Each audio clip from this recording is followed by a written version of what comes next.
All right, welcome to the show, everybody. Michael with CoronavirusDiaries, and today I am blessed to be able to speak with Kasper, an international artist and out of Australia. We met years ago in Thailand, in Phuket, and I tagged along and recorded him doing some mural work. So super cool experience. But Kasper, for the viewers, since we met, you've done quite a bit, quite a bit of your own traveling, and you've modified and uh, adapted your art styles, we'll say, over this time.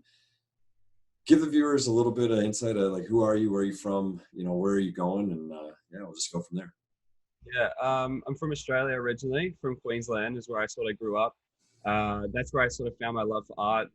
It's a strange place to grow up creatively though, because there's not too many places, especially someone who came from graffiti. That's how I fell in love with all this stuff, was through something that was so misunderstood in that particular area.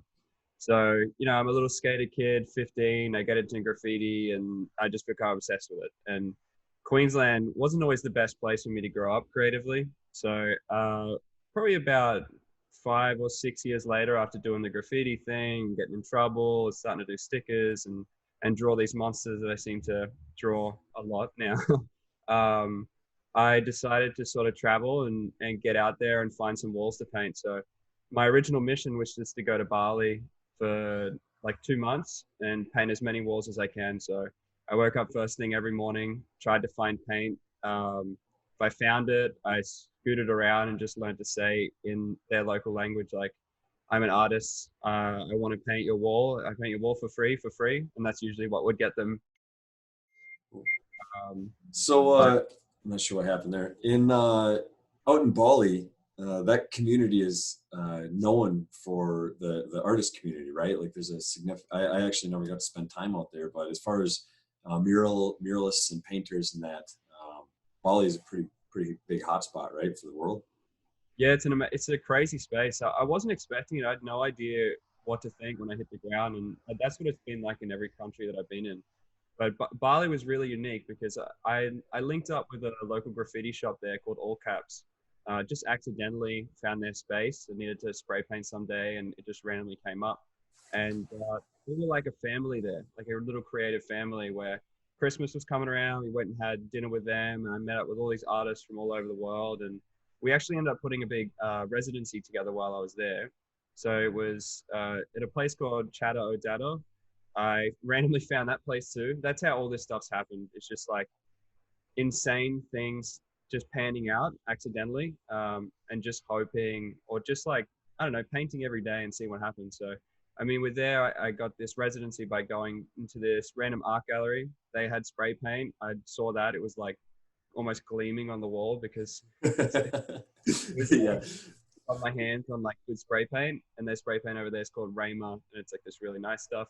From there, we had lunch. I sat down, had a chat, and we ended up doing a plan for a 2 month artist residency, where I come back and I painted about 30 murals, so 20 on my own and 10 with local artists, and then we turned the whole city, or I guess the whole like area there between Ubud and Canggu into a big scavenger hunt.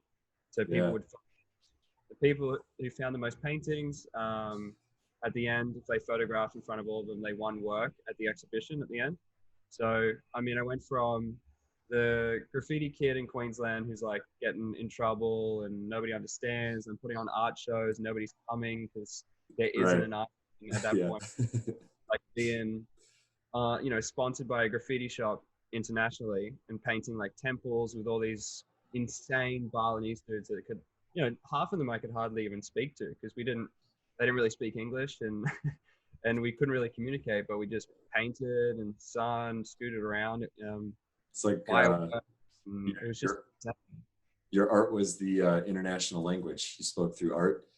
yeah. Well, that's what it's always been. I mean, I've always been a bit of a shy, sort of weird type of dude. I mean, I've always had smaller friend groups and stuff, but yeah, I'm just not a very social person. But when I have something that motivates me, like art, like painting a wall, that forces me into these situations, I end up having these just amazing interactions that super go so much further than just your general type of travel. Like I Sure. really get in depth with these people, like end up living with them and this and that. And yeah, art's been everything for me. And I just, ever since I started this sort of journey, I've just sort of felt like I owe everything to it because it's everything to me. Yeah. And it's really good to hear that you have continued to follow your passion. You know, as it doesn't really seem like that long ago that we were hanging out in a little dingy alleyway and you're painting that like massive robot, right? But That was a fun painting. That was really really strange. I was looking at my website actually the other day, and I looked at that photo, and I was like, that was really sick. That was such an awesome day. There was that one cat. I don't know if you noticed. There was the one cat that would always be up on the roof, and it would like jump down, hang out, and would like brush up against like your drone yeah. blades. Like, Yeah, dude. I was out there again it was like April, May timeframe, and I'm sitting there ripping through traffic on the motorbike, you know, and I had no idea. I was like lost. It's just how it happens still out there, is I just go zipping around and get lost. But I seen it when I was going by, and I'm like, yeah, man, it's still there. And I was thinking like I needed to take a picture of it, like go back and get a picture. And I'm like, you know what, I'll get it tomorrow, right? Like I told myself tomorrow, and I didn't do it, but I remembered the scavenger hunt you were talking about from Bali, right? Seeing people tag you, and has that been happening much anymore? Where I thought I'd seen somebody tag one of your murals, or they'd done a selfie with it, and while they're in Bali. yeah, well, yeah, it happens all the time. Like, I actually just got a message yesterday from a lady saying, like, I posted a thing up saying, hey, like in the studio space here, just saying, hey, everything's going crazy in the world right now, but I'm here painting, making stuff. If you want something, now's the time. So, because I got a lot more free time on my hands now, obviously, like everyone else. But yeah, so she commented in the thing and said, it's been sweet. I'm in Bali at the moment. I've been seeing your murals everywhere, and it's just crazy to hear that because it's been 3 or so years since I've been there, and murals don't last very long, especially in a creative space like Bali. Like there's a lot of graffiti and a lot of street art going on over there. Like the movement in the streets over there is real because these dudes, they're just so motivated too. Like Sure. find in a lot of places you have people that make excuses and they're like, oh, you know, I'll paint next week or the week after or whatever. But these guys would just wake up first thing in the morning, just all sit on the ground, tiled floor, draw, and just like go out, paint walls, find walls, scoot everywhere. Like it was just such a crazy hustle over there. And yeah, it was a good surprise to see people are still taking photos of those murals over there.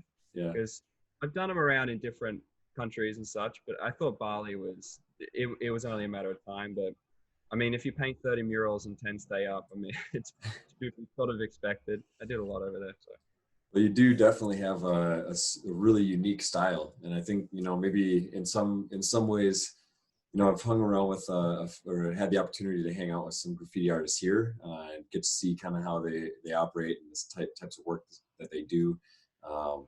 And it was really refreshing actually, as I was on this little adventure with a friend, and as we're in this space, and for the most part, I mean, the only people that go to this place is other people that are going to do paintings, right? Like it's not a normal place that regular people are going to hang out in. It's actually a little creepy, but without giving it away, you know, this dude's walking and he's like, oh, and he named a tag or a piece that was on the wall from somebody that, you know, it's been like a decade or something.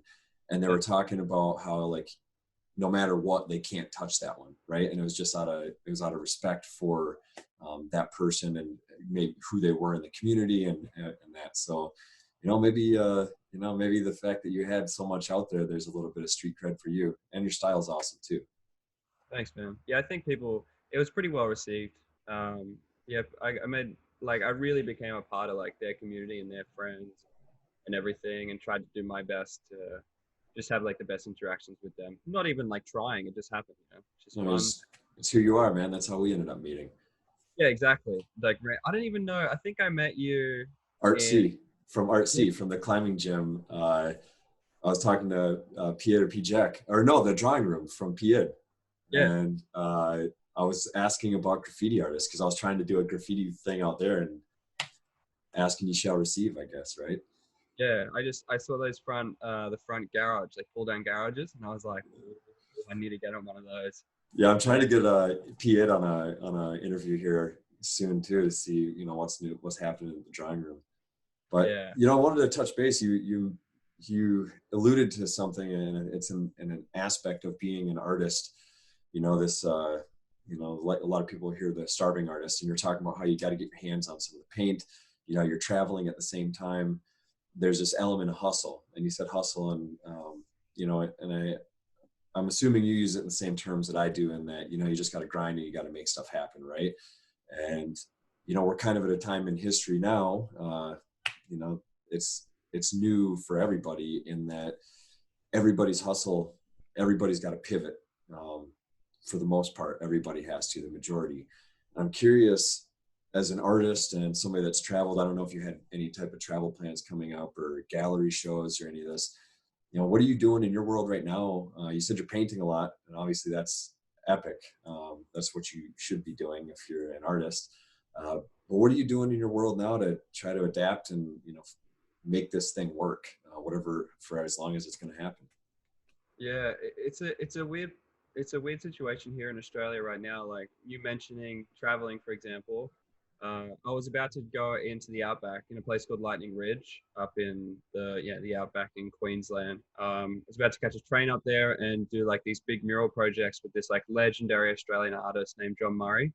He paints these crazy emus and all this sort of stuff. And I was about to go paint all these big projects with him. It was going to be another one of those amazing situations. He came to Melbourne. I met him. We painted all over the place. The guy's like 64 years old or something. So me being like 26, him 64, him gray, me young, and being in these laneways painting in Melbourne. Um, I guess he just saw something in me, and we just clicked. Like he's just a really awesome guy. So I was supposed to go there. That got completely cancelled from top to bottom, and I guess everything else has too. So right now it's a weird hustle in Australia though, because nothing's completely locked down. It's such a gray area right now where people don't really know what to do. I think we're a little bit behind the times, especially with the amount, like the numbers that are hitting Australia right now. So obviously, um, it's taking a while for our government to really like pick the ball up and be like, what the hell is this, or what's going on? Right. Especially with especially with like our prime minister at the moment, and how he acts upon things. He's a guy named Scott Morrison, and a lot of Australians have really don't like him. So he's done some pretty sketchy things. Like not too long ago, when the Australia fires, like Australia was on fire, and we were Yeah, losing it was for many months. You had the bushfires, right? Yeah, Yeah. it was just insane, man. Like in Melbourne, middle of the city, you couldn't even.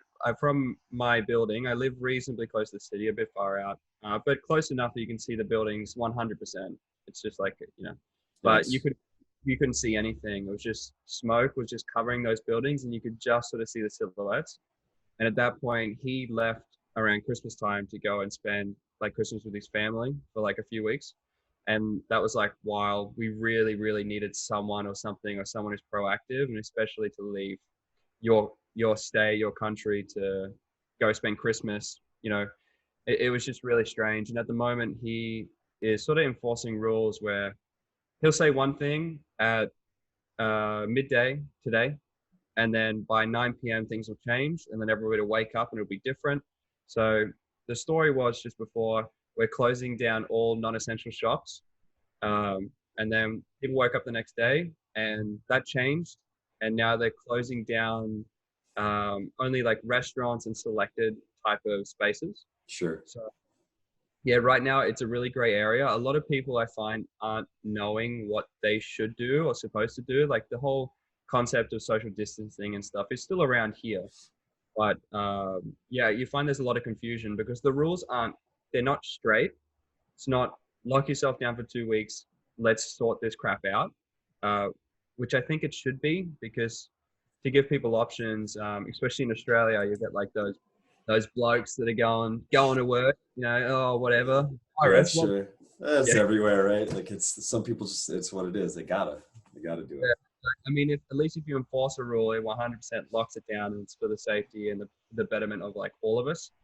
Um, so I guess it's steering in that direction, but right now, like I said, who knows what's going to happen tomorrow? But I guess it's the same everywhere. Yeah, I was just going to say that it's, you know, not to go too far into the politics of things, but it's uncertain times. And right now, like you're saying, you know, leadership is one of those things that I think everybody's really hoping for, because it's not going away anytime soon. And, you know, it's like in the States here, it's an election year, right? Um, Mm. who knows?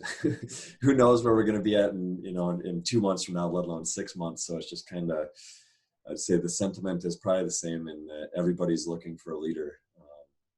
What's it like in terms of like your friends, family, uh, otherwise? You know, like here in the States, they're talking about this massive, the biggest ever. I think they just said $6 trillion US today. Like that they're trying to pump into the economy because they're doing they are doing some mandatory lockdowns, and you know we don't know how far into communities that's going to go, whether it's going to be only major cities, and then they're going to pick like hot spots if there start to be these clusters of infections popping up. It has yet to be seen, but they're talking pumping $6 trillion into the economy for people and businesses. I know with some of the people that I surround myself with, this notion of inflation or hyperinflation is a really big concern right now, because if they do that and then the economy isn't where they're hoping it's going to be at whatever their timeline is, that's when the really bad stuff starts happening. So is there any talks in Australia right now for that kind of stuff? Like economic stimulus, or like how are they going to take care of the people if they lock things down? Yeah, that actually just came about like 2 days ago, where I applied for this thing. It's really hard to find the information here on like where to go and what to do. Like I went on all the government websites for like about an hour and a half or something, just trying to find out where the application forms were, if they were even there. And I couldn't find it. I went everywhere, couldn't find it. But luckily enough, I have a group page with all the artists that are in this space here. And I just posted out saying, hey, if anyone's got like a head start on what we're doing with this and how we're addressing it, I'd love to see you post. So we created a big thread, and I found an application form for sole traders. So at least at the moment, what they're offering is $550 per fortnight for like small companies, sole traders. For those of us in the States, what is a fortnight?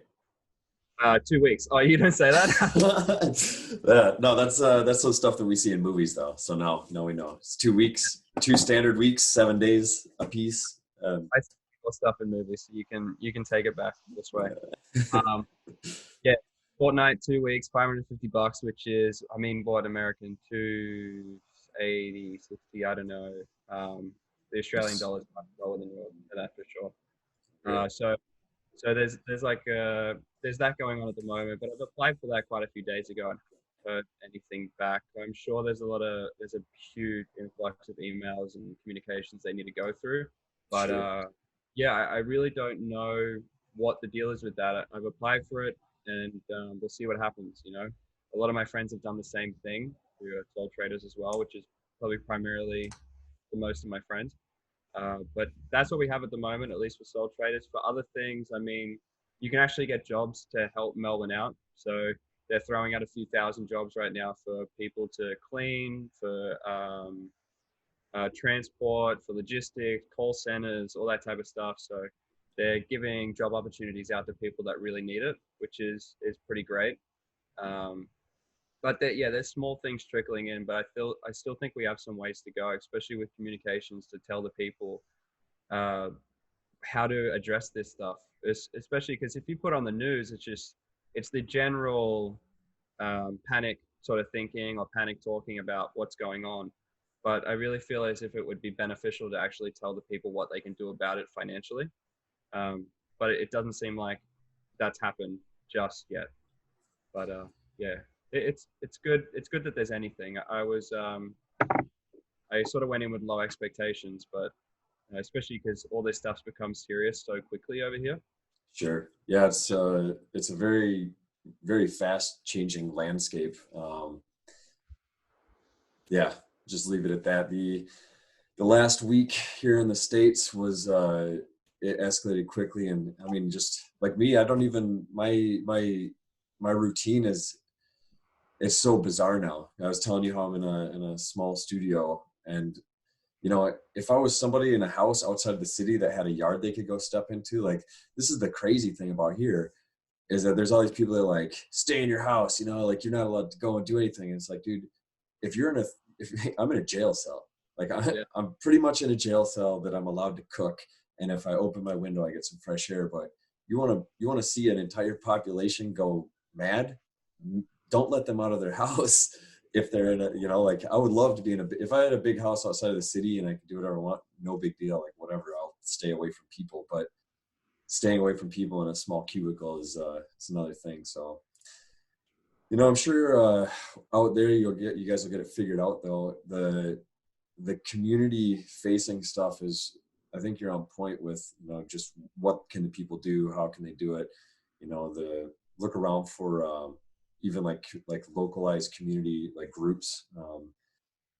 It could be really beneficial to make sure that there's those types of networks in place, and you know, and maybe in many ways I think what's happening now is making people start looking at um, being more self-sufficient, and you know, being able to maintain regardless what's happening around them, if that makes any sense. So well, before we go, I know you're a busy man, you got lots of art to do. I was hoping if there's anything you want to share, share it, but if you wouldn't mind, show that skateboard, dude. That is such a rad piece, and I know you've got a big and then you have another big you have a big deal that's supposed to be that you're working on it, whether or not you might have to do it virtually or something, huh? Yeah, I mean, I don't know what's going on. I'm still quite a ways out with this project coming up, but I want to paint 20 skateboards. I carve them out from scratch, sand them down, prime them, sketch them, paint them. So each skateboard's like quite a long ways. You probably know what I'm talking about in a second when I grab them. It's not just like painting on a straight board. But I mean, I wanted to do an exhibition down the line. So to be honest, I actually haven't shared this with anyone really because If you don't want to share it, you don't have to share it because that's cool. right I on. and something like this is it's pretty fine. But online and stuff like because I don't know. My original plan was I want to do a big solo exhibition, my sort of debut exhibition over here in Melbourne. I've done a bunch of group shows and painted murals everywhere and stuff like that, but I wanted to do my own thing and sort of see what I can do with it. And finally, I randomly did this group show not too long ago and painted this yellow skateboard that was purely yellow for a group exhibition. Everyone did yellow work in it. That was the theme. And then I just saw that in the colorway and I was just like, that is like, I love that. I love it so much. And I've always been a dude that's into like, I love like when if you have like marbles in your hands and like each one of them is a different color, like Pokemon cards, how they're like, just has like the red, the blue, the green, the black, like all these different, I love that, you know? And it just came to fruition when I saw that. I was like, I would love to see a series of work that represent that, like each individual colors cut out and then like a separation of the two colors combined and all that stuff. But yeah, I've been working on these boards. So I mean, like this is like the general, so you can sort of see what they look like. So they're all carved, uh, That's so rad. like the wood grain and stuff. But so like, for example, this is pink. This is the line work finally starting to come together. Down here, you can see it's a bit like thinner. Actually, it doesn't look too bad. I'm pretty far into it. But like all acrylic spray paint and stuff. So like that's pink. Um, this is on the ground level of being like green. So this is all like Nice, dude. you can sort of see the themes. So it's like leafy, there's Yeah, that's awesome. shapes and such. Then so I have four colors at the moment. Like this was the one that launched it all and made me think this way. So that's like sort of more of a finished product. So you can see what I'd say when I paint monsters. I find it's strange. I always thought that people saw this stuff, but I a lot of people just see color, and I'm like, no, there's all this stuff in there. But like for example, you can see the creature spacious here, two eyes, mouth, looks like a goofy dude with like a flower in the middle of his head. So They're sort of like totem poles. You see teeth. So each one of these is going to have a series of creatures that are themed to the color themselves. And then, yeah, blue coming on its way as well. Yeah, man. So, When I saw you transition or start to work on the skateboards, it was awesome. It was awesome to see the natural progression. You know, the first thing that I'd ever seen you do was on a giant wall with spray paint, and then I start seeing, you know, more of the illustrating kind of painting stuff that you do, and you showed some stuff in a pad before, a pen and pad before, and now this. So it'll yeah. be interesting. Did you have a time frame when you're trying to do that or actually have that exhibition? Well, I had heaps of projects coming up, so I thought I was going to start working on this stuff really far down the line, and that's why I'm at this weird spot where I don't know how much to share about this stuff because it's the same thing. Like if you're going to release an album or something, you probably don't want to leak like the first song like a year out. Otherwise, it's like what people are like, oh, I've heard it before. I don't know. So usually with solo shows, with advertising and stuff, and showing people it's coming up, like usually you'd post that first photo like I don't know a month and a half out or something, and people Sure. be like, crap, like this is sick. I'm ready for it. So now that all this virus is going around, it's like I have all this time on my hands. So now this is the perfect spot to just get in here and smash these boards out because they take a long time. And but it's weird because unfortunately we live in the environment where like a social media presence is quite important. Sometimes this takes away from a individual's like art form, or it steers them in a direction that isn't necessarily the most productive in a lot of ways. Like I find I want to video my stuff, I want to photograph my stuff, I want to edit it properly, everything like that. But to have that in my mind at the same time that I'm supposed to be painting like my like greatest body of work, it really takes away quite a lot. But you got to do it. You just have to, otherwise you miss such a great opportunity. And But maybe during this time of uncertainty, you use the virus to inspire you, and you channel this virus pandemic mentality into a body of work, and you just leave it there, and then it'll allow you free you up for your other line of work that you got going on. But yeah, yeah, it's been pretty nuts. But like for example, this board here is how it all sort of started. It's not the first one, but like this is like the yeah. So those- this is. But what I was doing, what really struck me is I did a mural. Like the amount of time in this was in like ridiculous in comparison. This was three colors in each section. It just. the colors are so on point though. Like the colors in the line work, man. It's nice.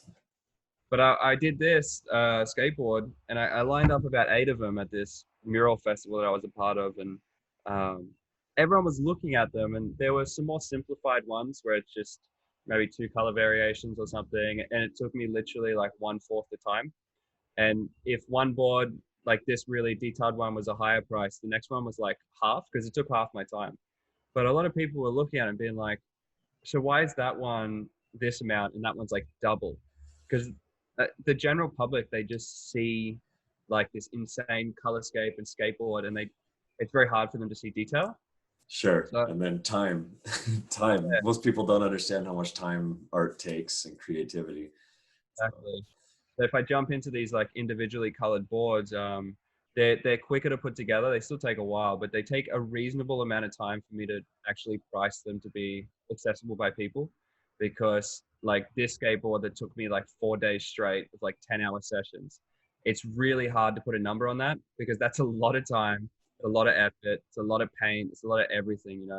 Like I'm so tired by the end of it. So um, when you hang that on a wall and people look at this and then they look at that and they think it's the same thing, I'm just like, oh no, like so I've had to approach it in more of a reasonable way, and I feel like these single color skateboards is like sort of the first step into that, because yeah, smaller time, max detail, they still look great sure. in comparison. So, And but yeah, your tag on is Instagram your primary medium of communication for your arts, and it can direct people to your website, or is it vice versa? yeah, I mean usually Instagram, anything like on most social medias, if you search Casper's art, spelled with a K. So Kaspers art. I mean, even got this.